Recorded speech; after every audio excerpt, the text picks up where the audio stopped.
फिर सनी वहाँ से चला जाता है। ये सुनकर रॉकी का गुस्सा फूट पड़ता है क्योंकि उसे पता है कि सनी के बिना वो ये स्कैम नहीं चला सकता। अगली सुबह सनी एक बूढ़े आदमी के साथ बैंक जाता है और उसकी मदद से उसके अकाउंट से पैसे निकालता है। बाद में वो दोनों बाहर निकल जाते हैं और सनी उस बूढ़े आदमी को उसका हिस्सा दे देता है। सनी ये सब इसलिए करता है क्योंकि वो स्कैम के पैसे अपने अकाउंट में नहीं डालता।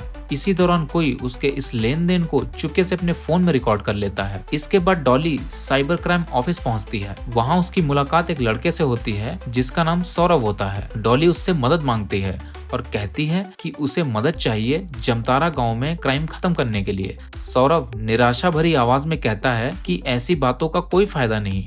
फिर वो एक फाइल निकालता है और दिखाता है कि पिछले कुछ दिनों में कई कंप्लेंट्स फाइल हुई हैं, लोग भी अरेस्ट हुए, लेकिन किसी को साइबर क्राइम के लिए सजा नहीं मिली क्योंकि साइबर क्राइम कानून इतने सख्त ही नहीं है। इसी वजह से ऐसे मामलों के पीछे भागना बेकार है। ये सब सुनकर डॉली गुस्से से भड़क उठती है। वो कहती है कि उसे भी पता है साइबर क्राइम कैसे काम करता है, लेकिन वो प्रॉब्लम नहीं सोल्यूशन ढूंढने आई है ताकि जमतारा गाँव को बदला जा सके। इतना कहकर वो वहाँ से उठकर चली जाती है। सौरभ उसके पीछे जाता है और बताता है कि असल में वो खुद ही निराश है। उसने साइबर क्राइम के केसेस पे काफी मेहनत की है लेकिन कुछ हासिल नहीं हुआ। डॉली कहती है कोई बात नहीं, तुम जमतारा चलो, हम मिलकर कुछ करेंगे। अगले दिन रॉकी के दोस्त आपस में मजाक कर रहे होते हैं। तभी वो देखते हैं कि रॉकी एक महंगी गाड़ी लेकर गाँव आता है सिर्फ अपने दोस्तों के बीच शो ऑफ करने के लिए। दोस्तों को पहले तो थोड़ा मजा आता है लेकिन फिर रॉकी कहता है कि अब उन्हें सनी की जरूरत नहीं, स्कैम का पूरा काम वो अकेले संभाल लेगा। लेकिन दोस्तों को ये बात बिल्कुल पसंद नहीं आती। वो कहते हैं कि पूरा प्लान तो सनी बनाता है, उसके बिना ये स्कैम चल ही नहीं सकता।